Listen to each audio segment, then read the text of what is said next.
Hello and welcome to In a Flash, a flash fiction reading series by Sweetycat Press. I'm Dave Gregory, and the next story in our series is called Hail Mary, Mother of Death by A.J. Mulliken. And this story was previously only available on her website, ajmulliken.com.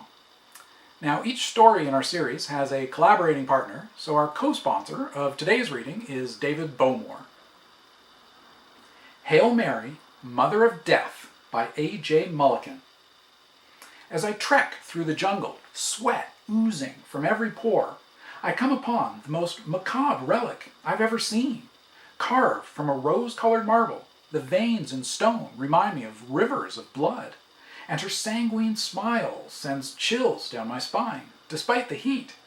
After years of searching, I've found her. I've found the Bloody Mary. It all began with a local legend that piqued my interest when I was on my last dig.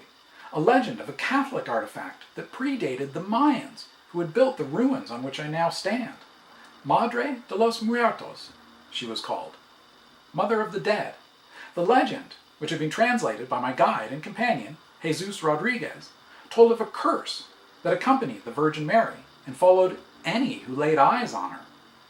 The curse hadn't been what intrigued me, though.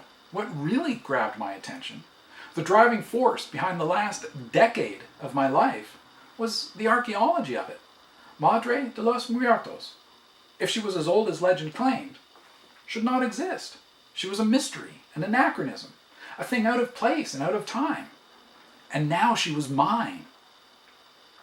My white whale stares at me with red-veined eyes, her arms outstretched. She is pristine, immaculate, untouched by the encroaching jungle. My pulse quickens at the sight of her. A virgin statue left unmolested for centuries. Millennia, if the legend was true. I reach out with a shaking hand, eager to be the first to claim her as my own.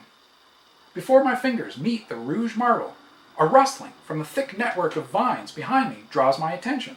I turn and peer into the foliage, in search of whatever animal may be lurking, or what form of man. My hand stops, retreats, reaches for the pistol, tucked into the waistband of my khakis. If someone has followed me in the hopes of stealing my find, I'll send them to meet the Mother of the Dead, in person. No movement catches my eye, and once again, the jungle falls silent. I return to my treasure, confident that I am alone, and caress her smooth facade. My hands roam over the whole of her, from top to bottom, and I can find no cracks, no chips, not a single flaw in her smooth, delicate features. Perhaps the legend is a fake.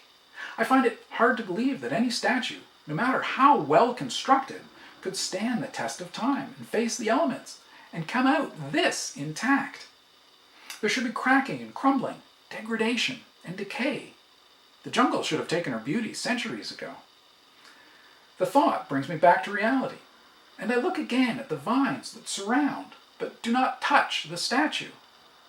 The surrounding ruins are thick with them, every surface covered, save for a meter-wide berth given to Mary.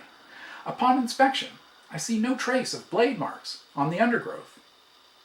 Odd. I myself had cut a path to the relic. Now the intertwining leaves and vines make a perfect circle, a fence of dead vegetation trapping me within its branches. I crouch next to the nearest vine and draw my machete across its surface. A thin white scar appears on the branch, for a moment, then vanishes. A more superstitious person may have theorized that the vines regenerated, but I know that can't be it. How can dead matter regenerate after all?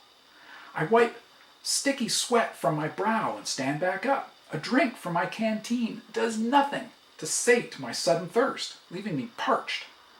As I turn back to my prize, I find myself nose to nose with Bloody Mary. I try to take a step back, but the vines, though they have not moved, are somehow closer, higher, thicker, preventing me from retreat. My breath quickens as my heart thumps in my chest. Mary's arms stretch out to either side of me, and I am left with nowhere to go. I press my hand against Mary's breast, trying to push back and give myself room, and my heart skips a beat before my pulse returns to its rapid-fire palpitations. The stone, so cold and hard, is now soft, warm, pliable, alive. Before I can react, Mary's arms wrap around me and pull me to her. I look into her bloodshot eyes and see my reflection in their gleam. The red-veined marble blinks once, twice, and the smile twists and deforms into a snarl.